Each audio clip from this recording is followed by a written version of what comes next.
Welcome to summary writing.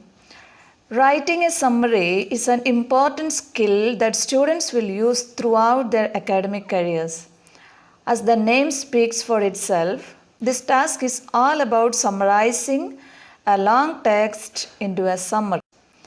Summarizing is an excellent way of making sure that you understand and remember what you have read. Practice summarizing a text from notes you have made.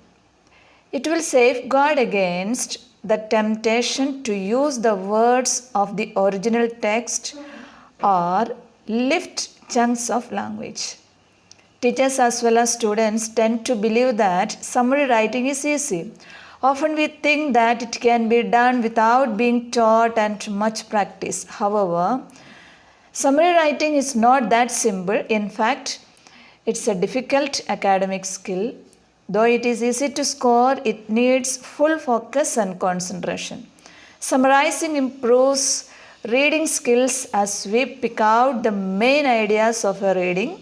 It also helps with vocabulary skills as students paraphrase a reading, altering the vocabulary and grammar. In addition, critical thinking skills are improved as students decide on the main ideas of the reading to include in the summary. A summary is a long text produced to its essentials, noting the key points without examples and details. The specific form, the sentence structure and the vocabulary has been changed, but the main ideas remain. As I said, summary is a shortened version of a text. It contains the main points in the text and is written in your own words. It is a mixture of reducing a long text to a short text and selecting relevant information. A good summary shows that you have understood the text. When told to summarize, students will often either copy exact words from the given text or write very short ones missing key information from the original text. This happens because students don't really know what a summary is or how to write one. As this task contributes to both your reading and writing score, you need to answer it carefully. A good summary conveys the information in fewer words, expresses the content in fewer sentences, omits information of little importance, leaves out details and examples, departs from the vocabulary and structure of the original text, and doesn't conclude or include your own opinions or feelings. So let us understand in details about it to become more familiar with it. A summary should be considerably shorter than the passage. Do not include unessential information from the original text. What are the steps to write a good summary? Let us see. Read the task carefully and underline what exactly you are required to summarize. Scan the text or read it quickly to get the general meaning and underline or highlight the main points relating to the task.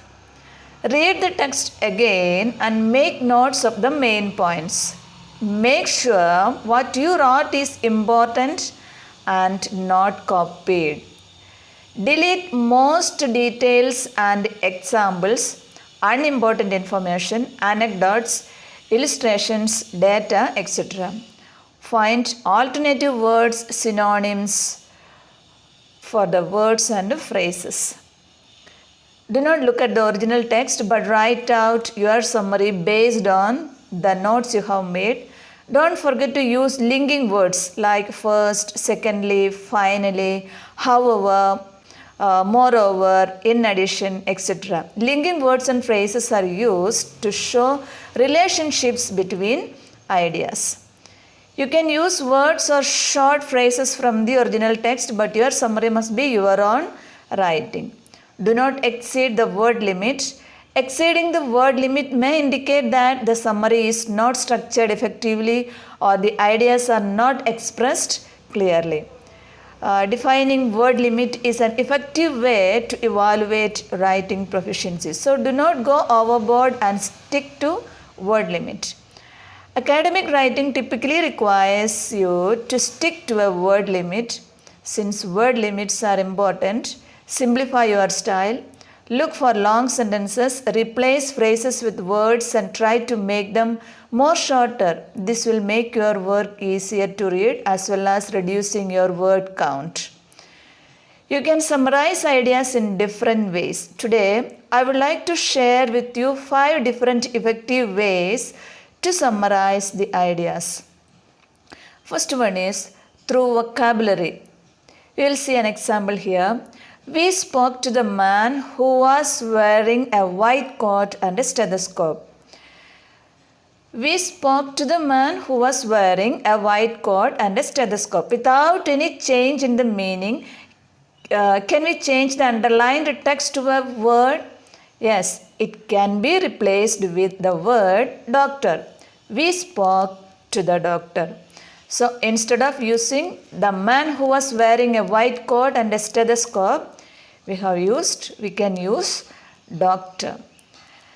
Next, you can summarize ideas through ellipses. Sometimes we can leave out words such as subject or a word provided that the meaning is clear. It means the omission of one or more words that are obviously understood. We will look at an example. Baby chickens are very sweet when they hatch. It can be said in yet another way. Chicks are sweet when hatched. Another way to summarize ideas is through generalization. She went to the market and bought apples, bananas, and oranges. How can we generalize the given idea? Apples, bananas, and oranges can be generalized as fruit. So, it can be said like this: she bought fruit at the market. Fourth one is through shorter constructions. It helps you to make your summary considerably shorter than the source. We will take an example here. Despite the fact that it was raining, I still went out. A shorter construction can be like this: despite the rain, I went out. Next method is through rejection of unimportant details. It teaches us to help to determine the most important ideas in a text, ignore unimportant information, and connect the main idea and key details of a text in a logical way. A few years ago, you could buy a property for next to nothing. Nowadays, however, many families can't even afford to buy a small flat. What does it speak about? It speaks about property. So we can make it as property is more expensive than it used to be. Now it is your turn. Remember the ideas given and practice it with the passages given. You will definitely find it easy to do. Please subscribe the channel, share the videos with your friends, and stay tuned for more updates. Thank you.